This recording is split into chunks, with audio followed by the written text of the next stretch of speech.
Hey, what's up guys? John here. I believe we're going to see gas prices skyrocket, utility costs skyrocket. If you think about what rising gas and utility prices can do, is it essentially can reset values of cars, it can reset values of real estate, it can reset values of basically everything. Because how can you put a price on a apartment or a condo or a co-op in New York City if utility prices go 10 or 20x? Right? It sounds crazy. It sounds like that would never happen. But I'm going to lay out a series of facts that's happening right now. And I believe what we're going to be seeing is we're only going to be seeing prices increase like this, up and to the right, like a parabolic stock chart. That's what's going to happen with utility prices and gas prices. I was talking to a friend recently in Los Angeles. I was telling him, hey, I think that gas prices are going to be going to $8 a gallon in the very near future. It's going to be happening. And he's like, there's no way. And this friend drives a Honda Civic, and that Honda Civic holds about 12 and a half gallons of gas. So $8 a gallon, that would be about $100 to fill your tank. $100, right? And if you fill it 4 times a month, it's $400. And if you had a car payment of, let's say, $200 or $300, $700 to $800 per month just servicing an entry-level vehicle, right? That's a lot of money, not factoring in for rent, not factoring in for rising food costs, not factoring in for anything else. It's a lot, right?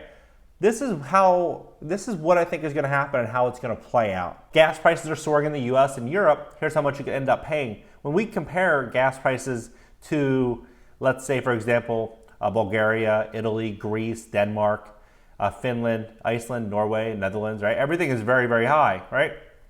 But what's very unique about America is everything that's happening, especially over the last 60 days that no one is talking about. Basically, nobody's talking about this. So Joe Biden faces a fight to block oil and gas drilling in the Gulf of Mexico, right? So that just happened, right? Biden sending more than $1 billion to states to plug abandoned oil and gas wells to be sure that they can never be revitalized, right? So this is happening right now.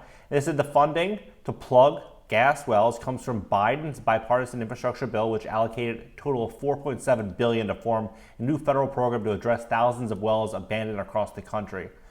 So we're going to have a supply that's only going to get smaller and smaller and smaller, and we're going to be entering a market in which the highest bidder gets the utility, gets the gas, gets their lights turned on. We have this here.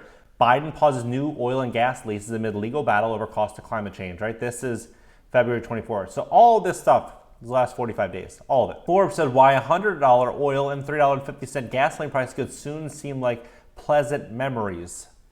Right here in the United States, gasoline and diesel are the only forms of energy we consume whose retailers display current prices on big lighted signs right next to the street on which we drive our gas-powered cars. Those ubiquitous signs serve as a key indicator for consumers about the cost of literally everything they buy, because almost everything they buy is transported to market using gas and diesel. As transportation costs rise, so will the cost of food, clothing, appliances, iPhones, computers, TVs, and other consumer goods.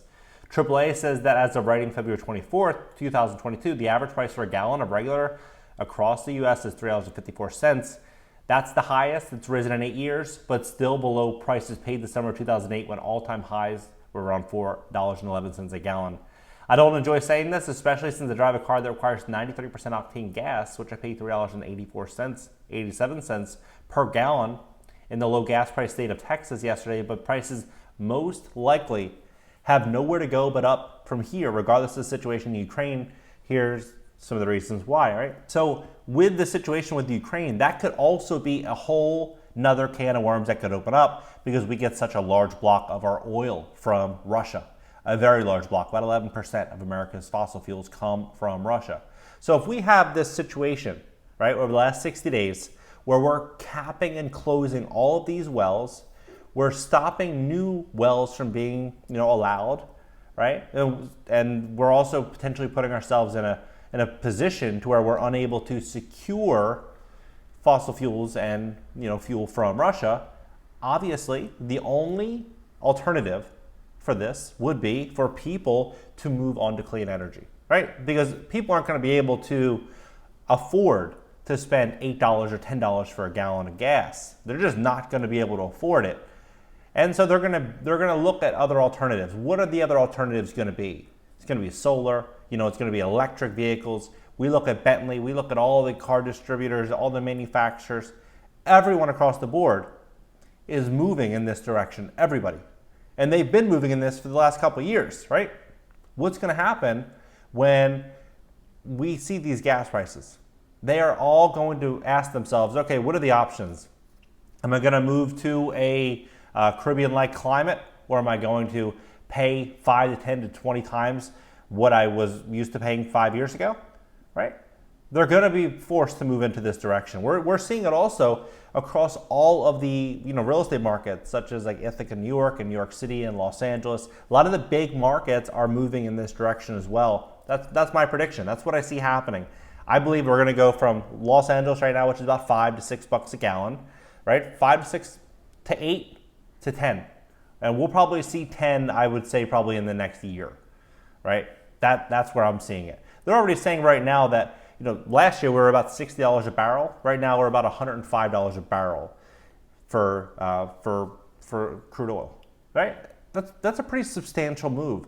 And what they're saying here is that they believe that we are going to go from Vladimir Putin's invasion of Ukraine Thursday sent oil markets into a frenzy. The international Brent crude oil jumped by 10% overnight to $105 per barrel.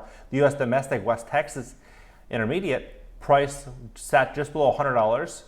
Thus, the $100 per barrel Rubicon many had projected to place by summer or later in 2022 was crossed before March arrives and promises to go only higher as the year goes along. But I do believe there's going to be, on this channel I talk about personal finance, business, and money.